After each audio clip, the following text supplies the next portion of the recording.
Selamat sore Bapak Ibu Saudara yang dikasih Tuhan. Sudah mulai dingin, di sini panas. Oke. Puji Tuhan, kita masuk ke dalam minggu ketiga, betul ya, di bulan Oktober. Dan sore hari ini saya mau lanjutkan firman Tuhan yang sudah disampaikan oleh senior pastor kita, Pastor Z, pada minggu pertama yang bertema yaitu Serious About Love. Jadi kita serius tentang mengasihi Tuhan. Untuk kita boleh benar-benar serius di dalam Tuhan, serius tentang kasih kita kepada Tuhan. Dan yang menjadi judul khotbah saya sederhana, yaitu Do You Love Me? Ini satu pertanyaan yang sederhana ya. Apakah kau mengasihi aku?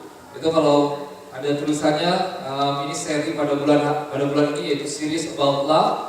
Part ketiga itu yang di Boston sebenarnya, tapi di sini adalah kali kedua. Dan sore hari ini merupakan kali kedua kita akan mendengarkan tentang tema ini yaitu Series About Love.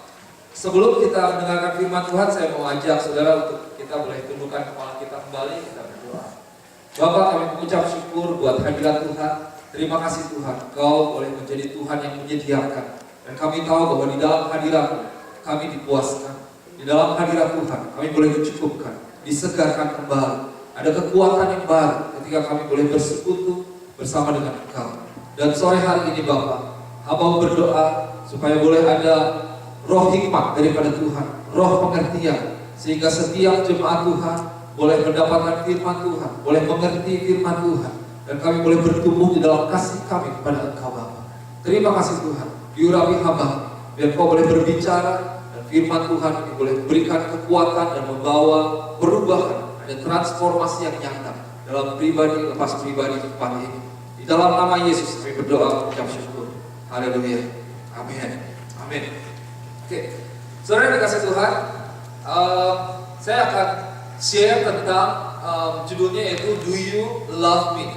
Ini satu pertanyaan yang cukup sederhana, tetapi sebelum kita menjawab pertanyaan ini, kita akan belajar lebih dahulu untuk kita mendalami apa sebenarnya arti dari pertanyaan ini.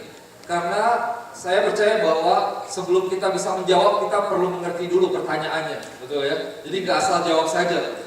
Nah, kalau kita bicara tentang kasih atau cinta, katakanlah seperti itu, kasih ini merupakan sebuah topik yang cukup luas ya.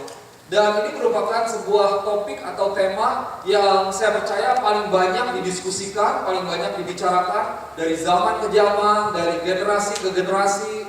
Dan ada banyak orang ciptakan lagu, orang bikin film, dan semuanya susah kayaknya lepas dari satu tema ini yang namanya cinta. Di dalamnya pasti ada intrik-intrik cinta. Saudara lihat, mau film horor sekalipun ada cinta di sana. Mau film perang sekalipun pasti ada bumbu cintanya. Karena kalau enggak rame. Gitu. Jadi kasih ini atau cinta ini merupakan satu topik pembahasan yang tidak akan pernah habis dibahas. Dan bahkan di dalam dunia bisnis ini merupakan sebuah sebuah produk yang sangat laku dijual. Orang membuat sebuah produk atau layanan tentang yang sehubungan dengan kasih ini, dan itu merupakan satu produk yang laku. Kenapa? Karena orang membutuhkan itu semua. Nah, sebelum kita menjawab satu pertanyaan ini, saya mau ajak kita untuk merenungkan kembali. Sebenarnya apa yang menjadi arti daripada kasih itu sendiri? Kalau dikatakan, do you love me? Apakah engkau mengasihi aku? Ini Tuhan Yesus yang katakan ya. Do you love me? Kita perlu benar-benar mengerti apa maksud daripada kasih yang ada di dalam pertanyaan ini. Sayangnya, saya lihat bahwa hari-hari ini kita sudah menjadi satu generasi yang mungkin bingung tentang arti daripada kasih itu sendiri. Kenapa? Karena ada banyak, terutama di sosial media, di mana kalau kita ada yang nge-post kan biasanya kita like gitu ya, kita tap like. Kalau di Instagram itu kita tap, jadi kita like juga, tapi gambarnya sama, hati kan begitu ya. Nah, hati ini merupakan satu simbol yang digunakan untuk menggambarkan kasih, menggambarkan cinta. Sekarang malah diganti, kalau dikatakan I love you, itu bisa diganti dengan I heart you, diganti dengan logo. Jadi seperti itu, bahwa kita punya sebuah asosiasi bahwa kasih itu yaitu sebuah logo yang seperti itu, berbentuk hati, padahal hati kita tidak seperti itu ya. Berbentuk seperti itu, warnanya merah atau warnanya pink mungkin kalau lagi Valentine. Nah kemudian kita menjadi bingung atau menjadi blur arti daripada kasih itu sendiri. Kenapa? Karena seringkali kita sudah terlibat dengan namanya bahwa dunia ini menurunkan standar daripada kasih itu sendiri. Gitu. Kalau kita post sesuatu atau lebih kepada anak-anak muda biasanya, kalau post sesuatu ketika di like misalnya, di tag, wah itu bisa kepikiran bahwa, wih orang ini suka sama saya, dia senang sama saya. Nanti nge-post lagi, wih tuh kan baru 5 detik kok, 5S, 5 second, baru 5 detik dia udah tag lagi, udah like lagi, gambarnya kasih. Dan kita pikir bahwa orang itu mengasihi kita atau menyukai kita. Apalagi orang yang disukai benar-benar. Ini orang yang memang yang lagi pacaran, bisa ditunggu-tunggu, kok dia belum like aja gitu ya. Ini kok dia belum like, waktu dia like tuh kan, dia like lagi. Pasti deh, setiap saya post pasti dia nge-like. Kayaknya dia ada apa-apa nih sama saya. Padahal ya cuma nge-like aja gitu. Belum tahu itu yang di-like fotonya mungkin kan, atau kata-katanya, atau apanya, si ikonnya mungkin dan lain sebagainya. Belum tentu kepada orangnya, GR aja gitu. Benar nggak? Dan sebaliknya, kalau kita pikir bahwa ketika kita nggak di-like, kita post sesuatu tapi kok nggak di-like, kita jadi kayaknya kesinggung.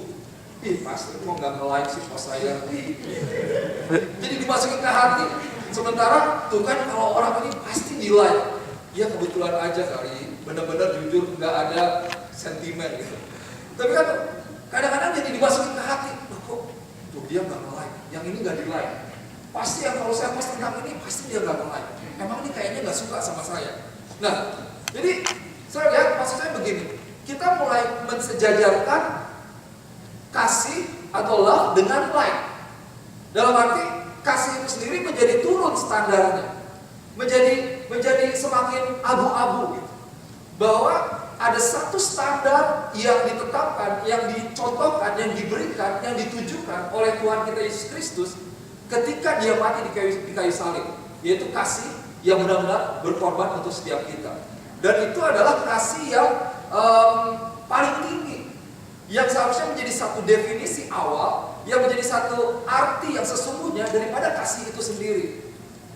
Saudara, kita perlu kembali pada definisi daripada kasih itu sendiri. Bahwa kasih itu bukan hanya sekedar seperti kita bicara, hey, love you bro, love you sis, seperti itu. Nanti kita akan pikirkan, pertanyaan ini sederhana, do you love me? Well, dengan gampang seringkali kita langsung menjawab, oh iya, masa sih, nggak mengasihi kan kita orang Kristen. I heart you, seperti itu. Nah, tapi saudara dikasih Tuhan, jangan sampai kita salah mengerti. Kenapa? Kalau tidak, kita akan menurunkan standar kasih itu sendiri dan kita tidak akan menerima yang terbaik daripada kasih itu sendiri. Pada minggu pertama kita belajar bahwa kasih adalah sebuah kata kerja. Love is a verb, betul ya? Verb itu kata kerja. Yang sekolah. Takutnya salah. Jadi kasih itu adalah sebuah kata kerja. Love is a verb. Bahwa perlu ada sebuah ekspresi atau tindakan ketika kita mengatakan aku mengasihimu. Betul? Nggak bisa kita cuma bilang oh ya aku mengasihimu, atau bahkan dengan satu ekspresi yang datang, ya, aku mengasihimu. Biasa aja, nggak ada senyum, nggak ada gaya, nggak ada nunduk-nunduk. Kalau sama mau yang lagi propose itu kan, I love you sampai bengkok-bengkok sampai yoga segala macam. Aku masih ada nggak ada. Tapi saya lihat bahwa kasih itu merupakan sebuah aksi. Perlu ada tindakan di dalamnya. Ada sebuah ekspresi di dalamnya. Memerlukan sebuah ekspresi. Dan ekspresi daripada kasih itu saya percaya itu adalah memberi, melayani, dan berkorban. The expression of love is giving, serving, and sacrifice. That's the expressions of love. Dan benar satu pepatah yang mengatakan bahwa you can give without loving, but you cannot love without giving. Engkau bisa memberi tanpa engkau mengasihi, tapi engkau tidak akan bisa mengasihi tanpa memberi. Kalau kau mengasihi, maka akan ada satu tindakan yang keluar dari dirimu sebagai bukti daripada kasihmu itu sendiri. Nah, saudara yang kasih Tuhan, saya mau ajak kita untuk kita lihat satu firman Tuhan dari kitab Yohanes pasal yang ke-21. Yohanes pasal yang ke-21 ayat yang ke-15 sampai ayatnya yang ke-17.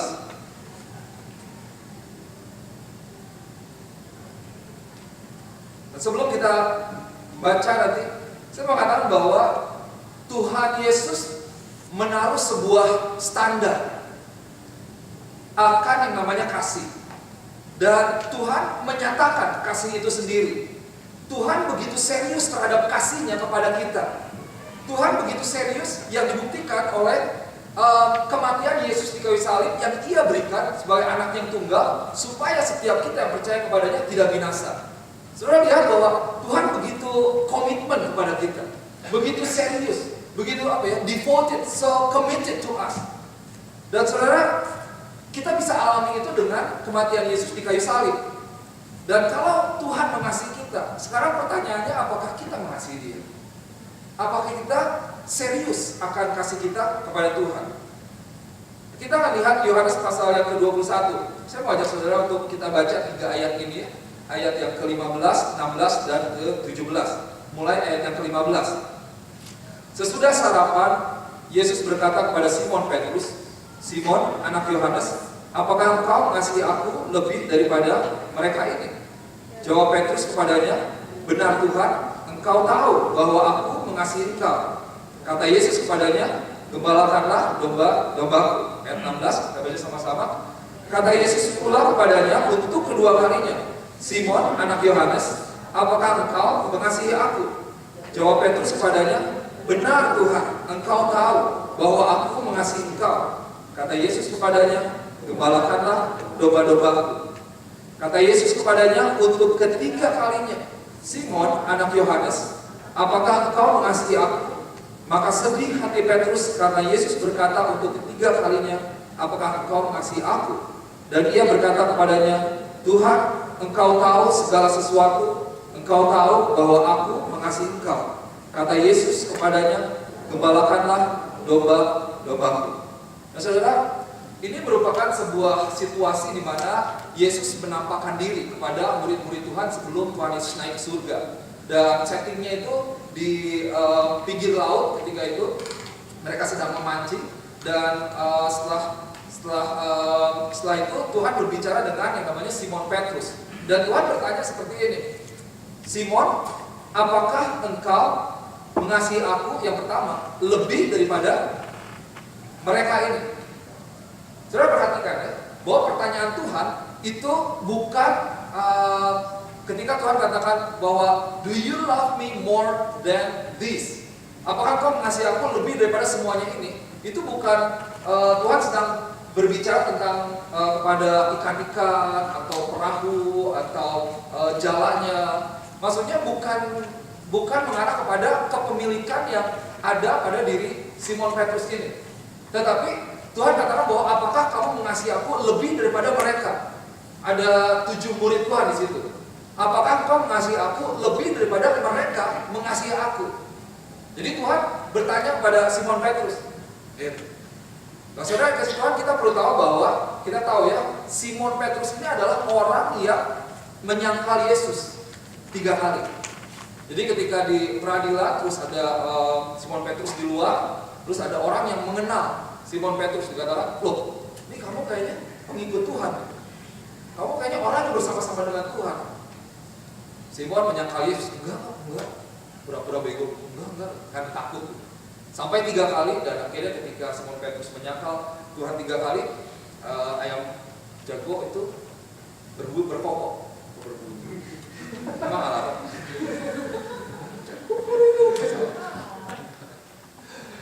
Ya. Dan saudara perhatikan, Yesus menanyakan pertanyaan yang sama ya kepada Simon Petrus 3 kali. Dan Tuhan yang mau sebenarnya juga di sisi yang lain, Tuhan mau membawa pemulihan kepada Simon Petrus. Tapi menarik bahwa Simon itu adalah satu orang yang pernah membuat sebuah pernyataan yang luar biasa. Satu pernyataan yang cukup heroik saya bilang. Wah, luar biasa sekali. Saya percaya kalau pasangan kita berkata seperti itu kepada kita, waduh, kita akan luluh lah, katakanlah seperti itu. Di dalam Matius pasal yang ke-26, saudara boleh catat aja alamatnya. Matius pasal 26 ayat 33, alamatnya. Di dalamnya apa ya?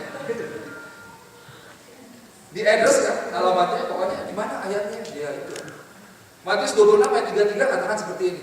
Petrus menjawabnya, biarpun mereka semua tergoncang imannya karena engkau, aku sekali-kali tidak. Waduh, luar biasa sekali. Contemporary English Version katakan seperti ini. Even if all the others reject you, I never will. I never will. Itu tanda seru. Jadi kalau semua orang menolak engkau, mengkhianati engkau, aku tidak akan pernah mengkhianati engkau. Itu pernyataan yang keluar dari mulut Simon Petrus. Tapi berikutnya, saudara bisa baca di Matius pasal 26, sekitar ayat ke-69 kalau tidak salah di situ. Setelah Petrus mengatakan seperti itu, ia menyangkal Yesus 3 kali. Untuk itu Tuhan tanya, Tuhan menampakkan diri kembali bahwa, oke, Simon Petrus, apakah engkau mengasihi aku lebih daripada mereka semua ini? Engkau pernah berkata bahwa engkau mengasihi aku. Bahkan kalau orang-orang meninggalkan, aku tidak akan pernah meninggalkan. Orang-orang mungkin pergi, akan pernah pergi. Aku akan selalu bersamamu Tuhan. Aku akan selalu berada di sisimu Tuhan. Wah, sepertinya luar biasa sekali. Tapi Tuhan tanya pertanyaan ini. Dan saya mau ajak untuk kita boleh merenungkan pertanyaan yang sederhana ini. Bagaimana kalau Tuhan tanya ini kepada kita? Kita bisa ganti pertanyaan ini dengan nama kita. Ronald misalnya. Do you love me? Apakah engkau mengasihi aku lebih daripada semuanya ini? Saudara dikasih Tuhan, pada pertanyaan yang pertama yang Yesus sampaikan kepada Simon Petrus, do you love me more than this? Kata kasih di situ atau love di situ itu memiliki arti agape. Kita tahu di dalam Kristen kita ada 4 arti kasih ya. Agape, filio, eros sama satu lagi. Kadang-kadang suka hilang. Nah, jadi ada kasih yang kepada misalnya kalau kita lihat bayi gitu, wih sayangnya, itu ya kasih yang simpati, ya lucu gitu, itu kasih betul. Terus ada kasih yang kepada teman, itu brotherly love. Ada kasih yang suami istri, eros teman. Atau ada kasih juga yang ini agape, yaitu kasih yang paling tinggi, the highest form of love, which is a sacrificial love, a love that sacrifice. Kasih yang memberi. Jadi sekali lagi kita mengerti pertanyaannya dulu. Simon anak Yunus di sini katakan, do you love me more than this? Apakah engkau mengasihi aku? Dan Tuhan Yesus katakan bahwa apakah engkau mengasihi aku dengan kata agape. Jadi dengan kata lain Tuhan berkata bahwa Simon anak Yohanes, apakah engkau mengasihi aku sampai pada titik di mana engkau mau mengorbankan yang terbaik? Engkau mau memberikan yang terbaik, engkau mau melayani aku dan memberikan segalanya untuk aku karena engkau mengasihi aku. Itu masuk pertanyaan Tuhan. Dan Tuhan sebenarnya tanya kepada kita, boleh dikatakan misalnya, Ronald, apakah engkau mengasihi aku? Dan Tuhan Yesus pakai kata agape, spesifik. Maksudnya bahwa, Ronald, apakah engkau mengasihi aku sampai pada titik engkau mau memberikan yang terbaik, engkau mau mengorbankan yang terbaik, engkau mau melayani aku dan memberikan segalanya. Karena itulah kasih standarnya daripada Tuhan. Bahwa ketika Tuhan katakan I love you, Tuhan membuktikan itu dengan memberikan anaknya yang tunggal mati di kayu salib. Tuhan berkorban, Tuhan memberikan anaknya yang tunggal karena kasihnya kepada kita. Dan ini adalah bentuk kasih yang paling tinggi. Dan saudara, hari-hari ini sungguh kita punya satu keinginan, dan ini satu kehidupan yang normal, di mana kehidupan kita tuh pengen convenient.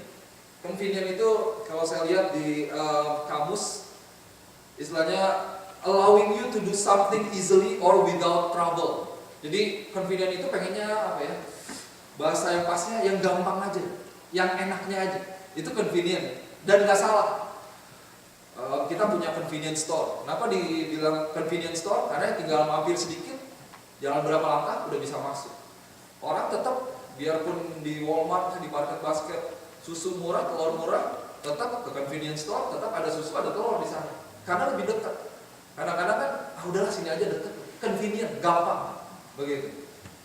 Untuk sekarang belanja lebih banyak online. Kenapa? Karena convenient. Kita mungkin dekat dengan Walmart, Target, market basket semuanya. Tapi saya bisa bayangkan kalau yang Billy misalnya atau masuk ke yang 125 gitu. Itu dengan online tinggal klik, 2 hari nyampe. Bahkan orang mau bayar untuk pelayanan 2 hari nyampe. Saya bayar untuk pelayanan 2 hari nyampe. Dan kadang-kadang tinggal tambah $3, pesan malam ini besok udah nyampe di depan pintu. Wah, convenient banget. Kadang-kadang udah sekarang beli buat saringan kamar mandi aja, malas ke Walmart, klik, udah 2 hari nyampe ke rumah, nggak usah jalan-jalan. Kenapa? Convenient, gampang, mudah, enak, nggak salah. Ya kalau bisa sebisa mungkin, ya nggak apa-apa juga.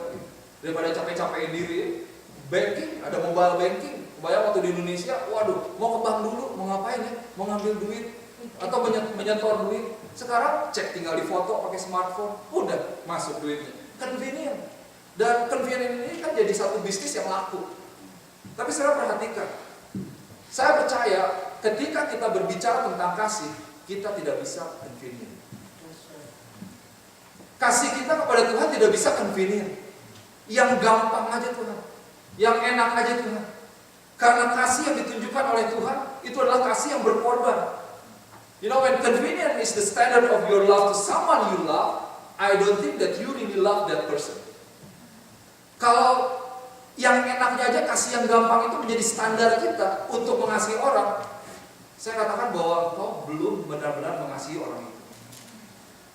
Wah, kita kan punya istilah gunungkan kudaku, lautku seberangnya.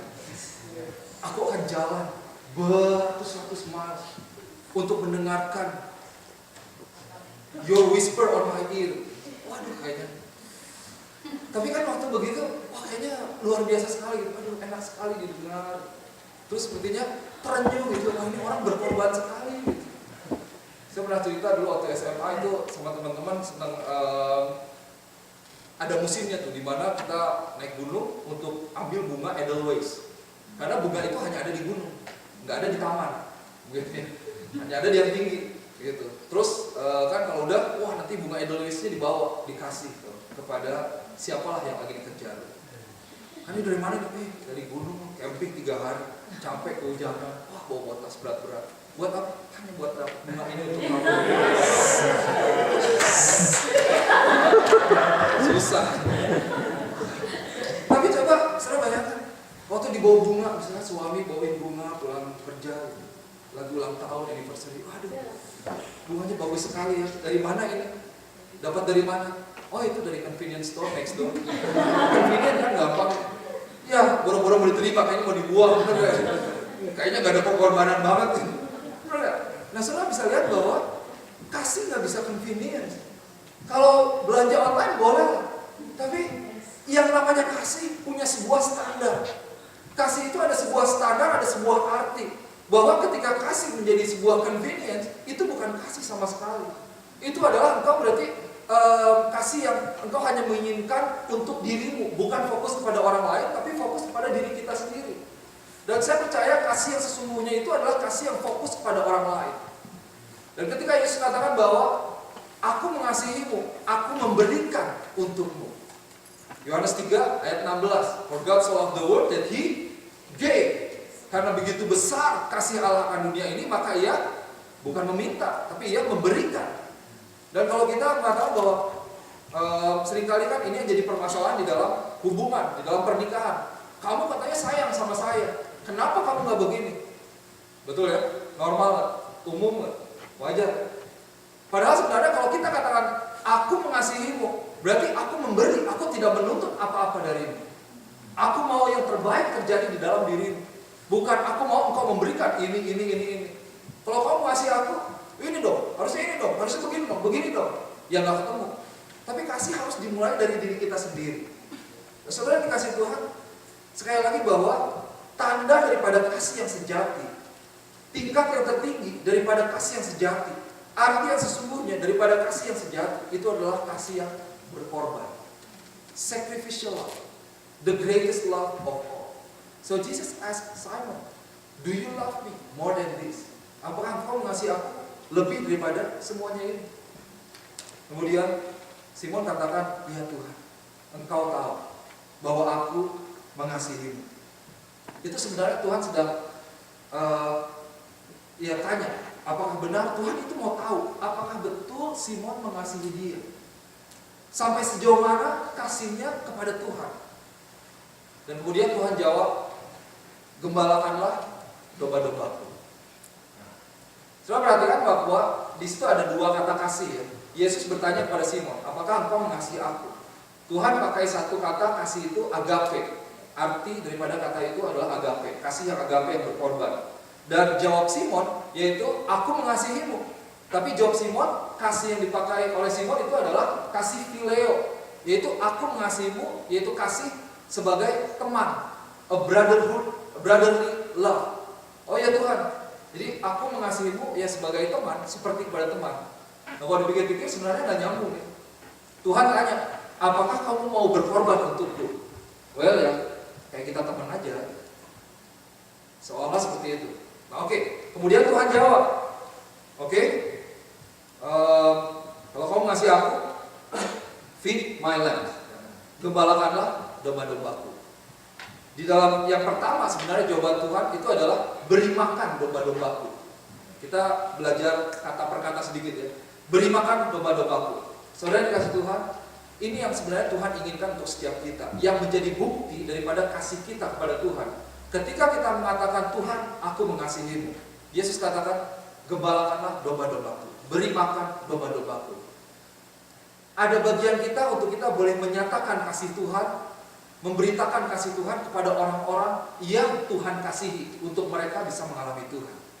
Bahwa domba-domba Tuhan adalah orang yang dikasihi Tuhan. Dan ketika kita mengasihi Tuhan, kita akan mengasihi umat Tuhan. Ketika kita mengasihi Tuhan, kita akan mengasihi gereja Tuhan. Nah ini yang seringkali salah, bahwa oh ya saya mengasihi Tuhan, tapi saya nggak mengasihi saudara seiman.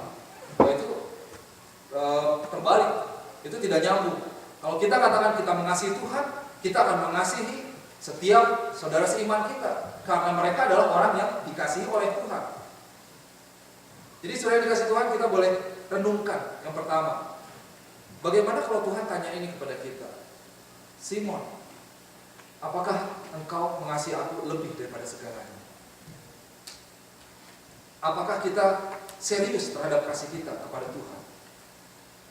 Kemudian pertanyaan yang kedua di ayat yang ke-16, He said to him again a second time, Simon, son of Jonah, do you love me?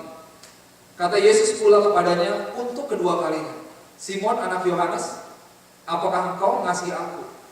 Begitu. Wah, saudara bisa bayangkan kalau ada satu orang yang bertanya, terus sudah dijawab dengan benar, dengan jelas, dan kita tahu orang itu mendengar. Terus nanya lagi, ini orang dengar gak sih?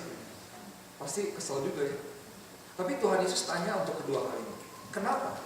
Karena Tuhan tidak mau hanya sekedar jawaban yang superficial, a superficial answer, atau jawaban yang asal-asalan saja. Tapi Tuhan mau tahu sebenarnya bagaimana hati Simon terhadap Tuhan. Demikian juga kita boleh renungkan sore hari ini bagaimana sebenarnya hati kita terhadap Tuhan. Sampai sejauh mana kita mengasihi Tuhan. Apakah kita benar-benar serius di dalam kasih kita kepada Tuhan? Do you love me? Dan kata kasih yang digunakan dalam pertanyaan kedua yang Yesus sampaikan kepada Simon itu adalah kata yang sama, agape. Apakah engkau mengasihi aku sampai pada satu titik engkau mau berkorban untuk aku? Tetapi jawaban Simon itu sama. Dia pakai kata kasih yang sama, yaitu phileo. Ya Tuhan, aku mengasihimu seperti aku mengasihi teman, brotherly love. Begitu. Itu standarnya turun sebenarnya. Padahal Tuhan mencoba menekankan sekali lagi, apakah engkau benar-benar mau berkorban? Ternyata Simon masih dalam posisi kasih yang sama. Saudara perhatikan bahwa kemudian jawaban Yesus itu berubah. Jawaban Yesus Kalau di dalam bahasa Inggrisnya kita bisa mengerti, di dalam bahasa Indonesianya sama. Gembalakanlah domba-dombaku. Tapi yang pertama itu dikatakan feed my sheep. Yang kedua, Yesus jawab tend my lambs. Itu feed itu memberi makan, dengan tend itu berarti kita mengembalakan. Mengembalakan itu membutuhkan sebuah usaha yang lebih daripada sekedar hanya memberi makan. Kalau memberi makan cuma tinggal taruh aja. Mungkin ambil rumput, taruh. Tapi waktu bicara tentang mengembalakan, di sana ada tindakan lebih di mana kita memberikan perlindungan untuk domba-domba itu. Kita merawat mereka. Kita kalau mereka sakit, kita ya merawat mereka sampai sembuh. Kita membawa mereka untuk mencarikan rumput yang terbaik supaya mereka boleh sehat dan bertumbuh kuat dengan baik. Dan kalau saudara boleh ingat, beberapa bulan lalu kita belajar tentang ini. The Lord is my shepherd. Apa yang Tuhan lakukan kepada kita sebagai gembala. Dan ini yang boleh menjadi perenungan kita. Kedua kali, ketika Yesus tanya, Simon anak Yohanes, apakah engkau mengasihi aku? Maka Tuhan katakan, gembalakanlah domba-dombaku. Bukti daripada kasih kita kepada Tuhan, yaitu kita boleh mengambil bagian, terlibat aktif di dalam kita mengembalakan setiap umat Tuhan yang ada. Dan saya mau katakan bahwa engkau adalah gembala atas orang-orang yang ada di sekeliling engkau. Orang-orang yang belum kenal Yesus, atau yang terhilang, orang-orang yang sakit, orang-orang yang tercerai berai. Engkau adalah orang-orang yang Tuhan tetapkan di sana untuk engkau boleh menyatakan kasih Tuhan kepada setiap mereka. Saudara, sampai sejauh mana kasih kita kepada Tuhan? Sampai sedalam apa kasih kita kepada Tuhan? Tuhan ingin kita mengekspresikan kasih kita kepada Dia dengan tindakan yang nyata, dengan kita melayani orang-orang yang Dia kasihi. Dengan melayani bukan hanya sekedar phileo, tetapi agapela. Kita melayani mereka, kita memberikan yang terbaik untuk setiap mereka. Kita masuk kepada pertanyaan yang ketiga. Ini menarik. Pertanyaan yang sama Tuhan ulangi sampai 3 kali. The third time, dikatakan untuk ketiga kalinya. Kata Yesus kepadanya untuk ketiga kalinya, Simon anak Yohanes, apakah engkau mengasihi aku? Terus di situ Petrus sedih. Maka sedih hati Petrus karena Yesus berkata untuk ketiga kalinya, apakah engkau mengasihi aku? Dan ia berkata kepadanya, Tuhan, engkau tahu segala sesuatu. Engkau tahu bahwa aku mengasihi engkau. Kata Yesus kepadanya, gembalakanlah domba-dombaku. Saudara, kali ini pada pertanyaan yang ketiga, Tuhan Yesus mengganti kata kasih yang dia pakai. Kalau sebelumnya Tuhan katakan 2 kali, 2 pertanyaan pertama, apakah engkau mengasihi aku? Apakah engkau kepadaku? Tapi yang ketiga, Tuhan pakai kata phileo di situ. Oke, kamu katakan 2 kali bahwa ya aku mengasihimu seperti seorang teman. Oke, kemudian Tuhan tanya, do you love me even as a friend? Sepertinya Tuhan menurunkan standar pertanyaan itu. Tetapi Tuhan sedang memberikan penekanan yang lebih sebenarnya.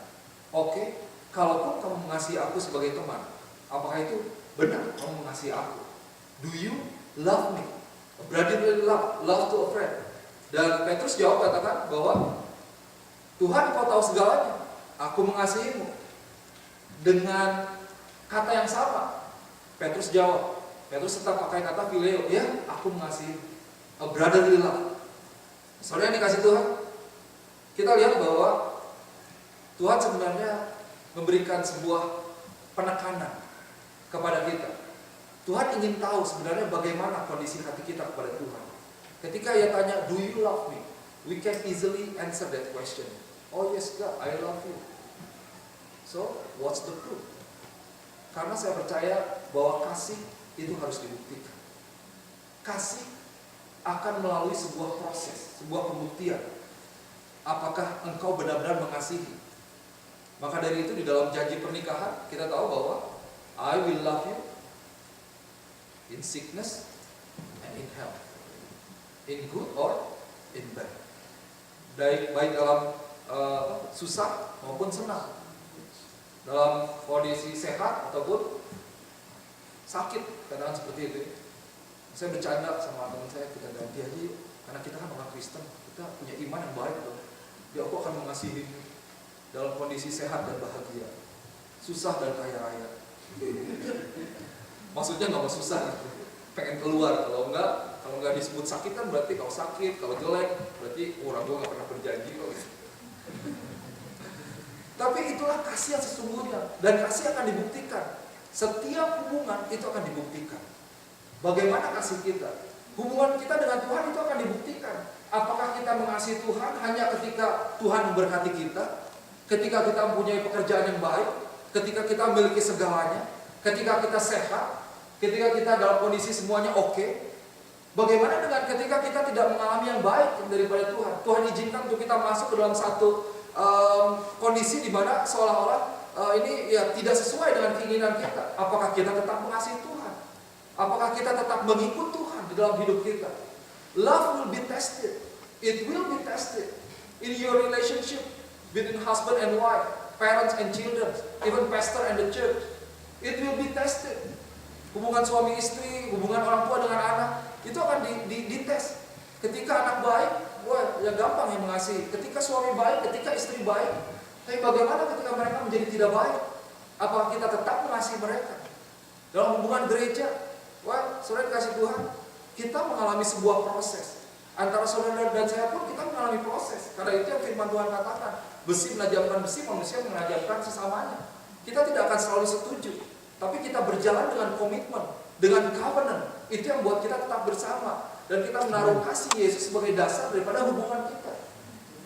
Meskipun ujian itu datang, tapi karena kita mengasihi, kita akan memberikan yang terbaik dan tetap tinggal di dalam komitmen kita. Itu adalah kasih yang sesungguhnya. Saudara bisa melihat, jadi ketika Tuhan Yesus katakan bahwa do you love me, itu artinya dalam sekali. Kita perlu berpikir 2 kali mungkin untuk menjawab bahwa yes, I love you. Tuhan tanya 3 kali. Ketika Petrus jawab pertama kali, Tuhan tanya lagi. Petrus jawab kedua kali, Tuhan tanya lagi. Maksudnya apa? Bahwa Tuhan tidak mudah dengan ingin mendapatkan hanya sekedar jawaban, atau jawaban yang asal-asalan, atau superficial. Well, Lord, you know I love you. So as if that God wants to say that, so what's the proof? Do you love me? Are you willing? Do you love me to the point that you are willing to give the best, to sacrifice for me, to serve me? Apakah engkau mengasihi aku? Kalau Tuhan katakan seperti itu, pertanyaan yang sama. Sebenarnya Tuhan sedang berkata bahwa apakah engkau mengasihi aku sampai pada satu titik di mana engkau mau memberikan yang terbaik, engkau mau mengorbankan yang terbaik, engkau mau melayani aku untuk kemuliaan namaku, dan engkau memberikan semuanya untuk aku. Kasih yang agape, sacrificial love, kasih yang berkorban, kasih yang memberikan yang terbaik. Itu sebenarnya pertanyaan yang Tuhan tanya. Dan saya mau ajak gereja Tuhan pada sore hari ini untuk kita boleh merenungkan sama-sama. Saya ketika mempersiapkan firman ini kembali, untuk diri saya sendiri saya merenungkan. Wah Tuhan, apakah aku benar-benar mengasihi-Mu? Dengan mudah mungkin kita menjawab yes, Lord, I love you. Tapi apa yang menjadi bukti kasih kita kepada Tuhan? It is the heart of the matter that is important, not the word about the matter. Maksudnya, waktu kita menjawab, ya aku mengasihimu, itu arti daripada jawaban kita itu yang penting. Bukan hanya kata-kata kita tentang kasih. Kita bisa dengan gampang bicara, dan sekarang tambah ringan. I love you bro, love you sis. Well, kalau lagi dia susah, kemana? Apakah kita tetap ada bersama dengan dia? Standarnya semakin turun kasih. Cinta itu semakin turun. Ya, dunia ini membuat standar kasih itu semakin turun. Well, kenapa? Menikah, ya karena suka, karena cinta. Wah, cinta luar biasa. Kemarin sampai di TV ya, 2 hari 2 malam, betul ya, artis di Indonesia menikah sampai disiarkan langsung.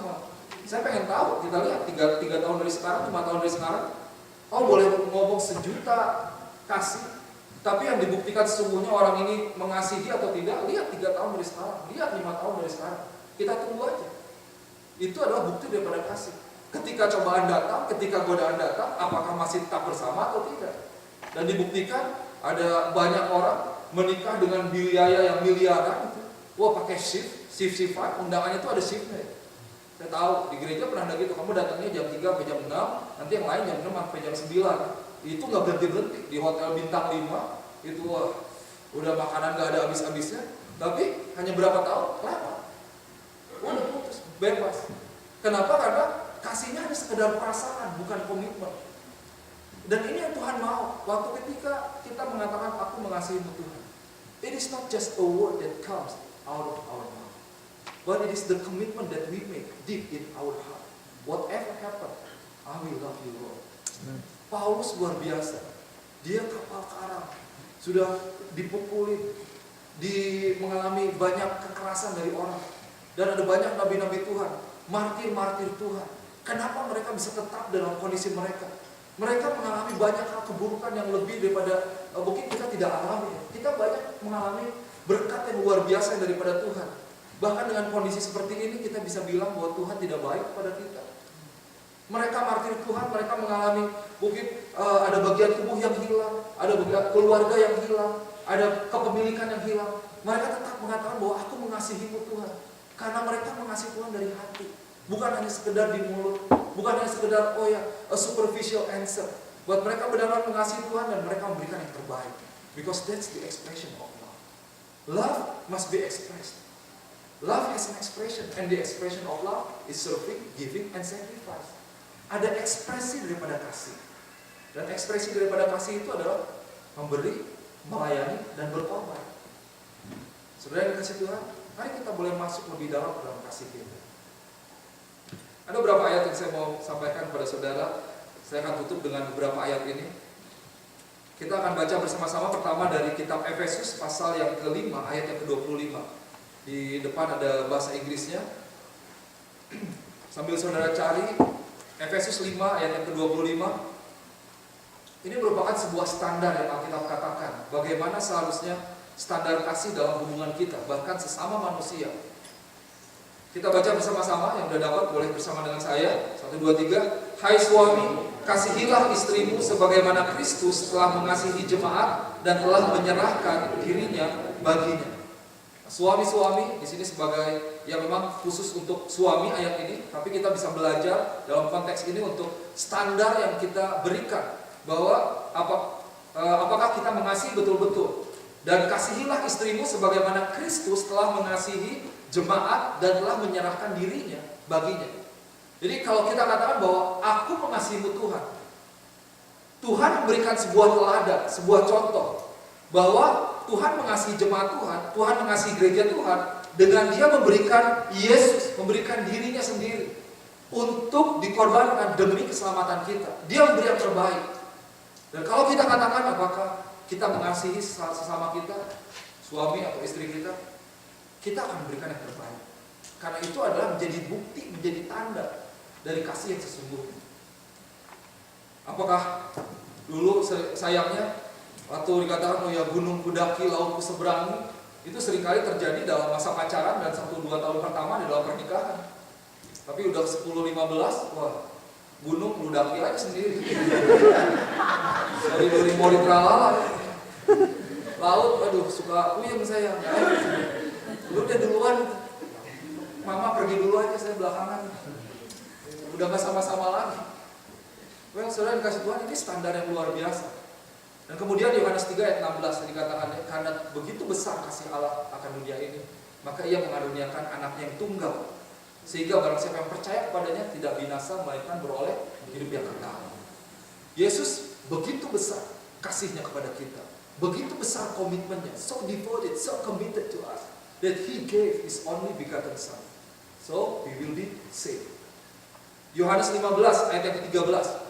Dan ini sebuah standar yang Tuhan sampaikan, firman Tuhan sampaikan tentang bagaimana kasih even dalam brotherly love. Dikatakan seperti ini. Greater love has no one than this, that to lay down one's life for his friend. Bahasa Indonesia, tidak ada kasih yang lebih besar daripada kasih seorang yang memberikan nyawanya untuk sahabat-sahabatnya. Jadi ada standar kasih, bahwa kasih yang besar itu adalah kasih yang memberikan nyawa. Bukan hanya kasih yang ntar gue telepon, kasih yang ntar gue kunjungin, tapi sampai pada satu titik bahwa apapun keberikan. Tapi habis ini jangan langsung belah dadaku, jangan yang mati. Ada teman, aku memberikan nyawaku untukmu. Jangan. Maksudnya sampai sejauh mana kita mau berkorban karena kita mengasihi orang itu atau karena kita mengasihi Tuhan kita? Apakah kasih kita hanya kasih yang convenient? Apakah, saya mau katakan seperti ini, apakah engkau datang ke Kersel misalnya, atau engkau datang ke gereja karena convenient? Sebentar pastor, hari Minggu ya, jam berapa? Jam 4, saya cek dulu ya. Oh ya pas nih, saya nggak kemana-mana, saya nggak ada jadwal. Bisa. Apakah ada unsur korban di dalamnya? Dan kalau kita bicara tentang korban itu selalu bicara tentang rasa sakit, betul? Nggak ada korbannya, bukan rasa sakit.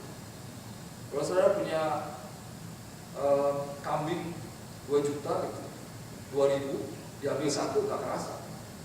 Saya suka kasih contoh, Bill Gates punya harta sedemikian rupa, kasih $10.000, $100.000, nggak ada artinya, cuma red gitu keluar. Udah 10.000 miliar keluar. Tapi yang saudara kerja di tempat ini, yang student dengan penghasilan terbatas mungkin, tapi engkau memberikan yang terbaik. Tuhan, aku mau berikan ini. Kayaknya saya bisa beli mungkin case baru untuk handphone. Saya bisa pengen beli ini, tapi enggak nih, saya berikan terbaik. Dalam waktu atau tenaga kita, apakah yang kau berikan itu yang terbaik atau sisa-sisa? Di mana kau mementingkan yang di luar dulu, baru ketika ada sisa, ya bolehlah ini untuk Tuhan. We need to set our standard higher. Kita berikan kepada Tuhan yang terbaik. Tuhan telah memberikan yang terbaik untuk kita, betul? Kenapa kita memberikan yang sisa-sisa kepada Tuhan? Bagaimana kalau Tuhan ambil itu semua? Kamu berikan sisa-sisa. Ya syukur, Tuhan bukan manusia. Kalau Tuhan saya gemes juga. Syukur saya bukan Tuhan juga. Karena kan gemes ya, saudara. Tapi ini menjadi perenungan kita bahwa berapa banyak kita secara pribadi, saya tidak terkecuali, kita gagal dalam mengasihi Tuhan. Betul. Kita gagal dan kita gagal lagi dalam kita mengasihi Tuhan. Bahwa Tuhan mengasihi kita, tapi kita seringkali mementingkan kepentingan kita, keinginan kita lebih daripada kepentingan Tuhan, lebih daripada hati Tuhan, lebih daripada schedule-nya Tuhan, lebih daripada bisnisnya Tuhan, lebih daripada apa yang menjadi tujuan Tuhan. Tapi kita mementingkan diri kita, tujuan kita, rencana kita sendiri. Dan saya mewakili dengan satu ayat ini. 1 Yohanes pasal yang ke-5 ayat yang kedua. 1 Yohanes 5 ayat yang kedua, di sini tidak ada di depan. Firman Tuhan katakan seperti ini. By this we know that we love the children of God, when we love God and keep His commandment. 1 Yohanes. Anda bisa bacakan keras? 1 Yohanes 5 ayat yang kedua. Inilah tandanya bahwa kita mengasihi Allah, yaitu apabila kita mengasihi Allah, kita melakukan perintah-perintahnya. Inilah tandanya bahwa kita mengasihi Allah, bahwa kita mentaati dan melakukan perintahnya. Nah, saudara lihat, perintah Tuhan itu apa? Kasihilah Tuhan Allahmu, kemudian kasihilah sesamamu manusia. Intinya seperti itu ya.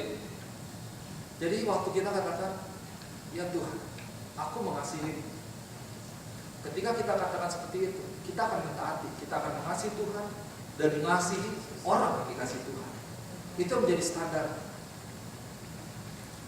So, kasih adalah tindakan. Kasih membutuhkan sebuah ekspresi. Apa yang menjadi ekspresi kasih kita kepada Tuhan? Apa tindakan kita? Karena kita mengasihi Tuhan. Kalau Yesus menanyakan pertanyaan ini kepada kita, apa yang akan menjadi jawaban kita? Coba lihat, kalau Tuhan menanyakan pertanyaan ini kepada kita, apakah yang akan menjadi jawaban kita? Yang pertama, next slide. Do you love me? Apakah engkau mengasihi aku? Do you truly love me? Apakah engkau mengasihi aku? Next. Do you really love Jesus? Apakah engkau benar-benar mengasihi Yesus? Kita renungkan bersama-sama ya, pribadi kita sendiri. Berikutnya, Are you even his friend? Itu yang pertanyaan ketiga Yesus katakan kepada Petrus. Apakah kau benar-benar temanku? Are you serious about love?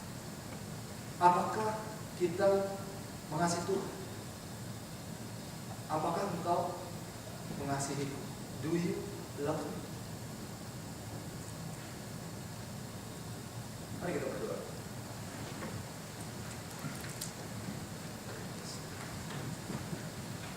Bapak, kami mengucap syukur buat firman Tuhan. Bapak, hamba berdoa supaya gereja Tuhan boleh mengalami kasih yang lebih dalam lagi. Ajar kami Tuhan, untuk kami boleh mengasihi Tuhan lebih lagi, dengan segenap hati kami, dengan segenap pikiran kami, dengan segenap jiwa kami, dengan segenap akal budi kami, dengan segenap kekuatan kami. Ampuni kami kalau seringkali kami gagal di dalam mengasihi Tuhan. Kami terus belajar untuk mengasihi. Tapi biar sore hari ini kami boleh belajar untuk mengasihi Tuhan lebih lagi. Dan jemaat Tuhan, saya mau ajak, bersama dengan saya sore hari ini kita boleh memperbaharui komitmen kita kepada Tuhan. Kita katakan kepada Tuhan bahwa Tuhan, aku mau mengasihi-Mu. Ajar aku untuk mengasihi-Mu lebih lagi Tuhan. Biar aku boleh benar-benar serius terhadap kasih-Mu kepada-Mu. Bapak, hamba berdoa, Tuhan boleh melihat setiap orang-orang yang mengambil komitmen di tempat ini. Tuhan boleh ajar kami lebih lagi Tuhan. Tuhan boleh kuatkan, teguhkan komitmen kami. Dan kami mau katakan bahwa kami mau untuk mengasihi-Mu Tuhan. Kami mengucap syukur buat yang terbaik yang Tuhan telah berikan. Yesus yang boleh mati di kayu salib, sehingga kami boleh memiliki kehidupan ini Tuhan. Boleh menikmati kasih karunia Tuhan. Dan sore hari ini Tuhan, aku mau memperbaharui komitmenku Tuhan, kasihku kepada-Mu Tuhan. Aku mau memberikan yang terbaik. Aku mau berkorban untukmu Tuhan. Aku mau melayani Engkau. Aku mau memberikan untuk Engkau Tuhan. Bapak, hamba berdoa supaya gereja Tuhan boleh naik lebih lagi. Kami boleh naik dalam kasih yang lebih lagi. Bukan hanya kasih yang superficial, kasih yang pura-pura, kasih yang hanya di mulut, tetapi kasih yang boleh dinyatakan, kasih yang dibuktikan, kasih yang berkorban. Dan gereja ini boleh menjadi gereja yang kuat karena ada kasih di dalamnya. Ada roh yang saling melayani, ada roh yang saling memberkati, saling menolong satu sama lain, saling berkorban satu sama lain. Dan gereja Tuhan boleh menjadi jawaban bagi setiap orang-orang yang ada. Kami tahu bahwa ada banyak orang yang rindu, mereka mencari kasih Tuhan. Dan Kau boleh pakai gereja Tuhan, setiap umat Tuhan di tempat ini untuk menjadi agen-agen kasih Tuhan. Kami mau Tuhan untuk mengasihi setiap mereka. Engkau yang boleh taruhkan hati-Mu dalam setiap hati kami, karena Tuhan mengasihi mereka. Kami mau mengasihi Engkau Tuhan. Kami mau mengasihi sesama kami manusia. Ampuni kami sekali lagi Tuhan, kalau seringkali kami gagal di dalam mengasihi Tuhan. Kami gagal di dalam mengasihi saudara seiman kami. Tapi sore hari ini kami mau ambil komitmen yang baru, mengasihi Tuhan dengan segenap kehidupan kami. Dan kami berikan yang terbaik. Dan kami mau mengasihi sesama kami, melayani setiap mereka, mengembalakan mereka, membaptis mereka, mengajar mereka, membawa mereka untuk bertumbuh, mengenal Tuhan dengan sebuah kehidupan yang diberikan, yang terbaik kami boleh berikan untuk Engkau demi kemuliaan nama Tuhan. Terima kasih Bapak, terima kasih Tuhan. Saat ini hamba berdoa supaya firman Tuhan boleh dimeteraikan sungguh di dalam hati setiap jemaat Tuhan, supaya ini boleh menjadi gaya hidup kami Tuhan. Kasih itu menjadi gaya hidup kami, hidup yang mengasihi, hidup yang mengampuni, hidup yang melayani. Dan gereja Tuhan boleh menjadi gereja yang kuat, gereja yang menjadi jawaban, gereja yang menjadi berkat bagi dunia ini. Di dalam nama Yesus, haleluya.